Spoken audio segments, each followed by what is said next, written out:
رضوان بھائی اردو اکیڈمی کے نمائندے کے طور پر تشریف رکھتے ہیں.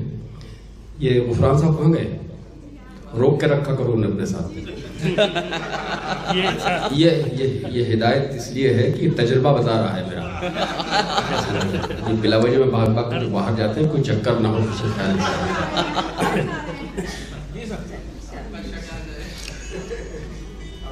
غفران قدوائی صاحب اور شائندہ کا یہ اہتمام، ان کی معصومیت مجھے بہت اچھی لگی ان دونوں کی.